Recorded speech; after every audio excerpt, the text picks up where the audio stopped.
வணக்கம். ஒரு கணவனும் மனைவியும் ஒரு அப்பார்ட்மெண்ட்க்கு கூடி போகிறாங்க. அந்த வீட்டுடைய லிவிங் ரூம் ஜன்னல் வழியாக பார்த்தா இன்னொரு பில்டிங்கோட மாடி தெரியுது. அதில் காய போட்டிருக்கிற துணியெல்லாம் தெரியுது. இந்த மனைவி சொல்கிறாங்க, இந்த துணியெல்லாம் ரொம்ப அழுக்காக பழுப்பாக இருக்குது, சரியாக துவைக்கவே மாட்டாங்க போல் அப்படின்னு ஒரு கமெண்ட் பாஸ் பண்ணுறாங்க. இதே மாதிரி டெய்லி அந்த ஜன்னல் வழியாக பார்க்குறாங்க, துணியெல்லாம் அழுக்காக தெரியுது. அதனால அந்த ஃபேமிலி பற்றி ஒரு கமெண்ட் பாஸ் பண்ணிகிட்டே இருப்பாங்க.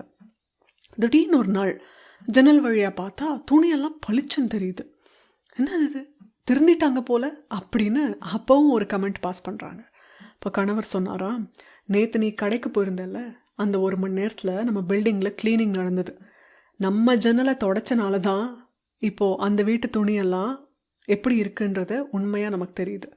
இவ்வளோ நாள் அந்த துணியெல்லாம் அழுக்காக தெரிஞ்சது நம்ம ஜன்னலுடைய அழுக்குனால தான் அப்படின்னு அந்த கணவர் சொன்னாராம். மனைவிக்கு அப்போ தான் தன்னுடைய தப்பை புரிஞ்சுது. இந்த மாதிரி நம்மளை பற்றி யார் என்னன்னே தெரியாத நிறைய பேர் இந்த மாதிரி ஜட்ஜ்மெண்ட்ஸ் பாஸ் பண்ணுவாங்க, கமெண்ட் அடிப்பாங்க, ஹர்ட் பண்ண ட்ரை பண்ணுவாங்க. அது எல்லாத்தையும் பர்சனலாக எடுத்துகிட்டு யோசிச்சிட்டே இருந்தோன்னா வாழ்க்கையில் நம்மளால் எங்கேயுமே போக முடியாது. அதெல்லாம் அப்படியே போட்டும். அப்படி கமெண்ட் உங்களுக்கு வந்துச்சு அப்படின்னா கூட அவங்க ஜன்னலில் தான் அழுக்குன்னு நினச்சிட்டு அப்படியே போயிட்டே இருங்க. அவ்வளோதான். நன்றி.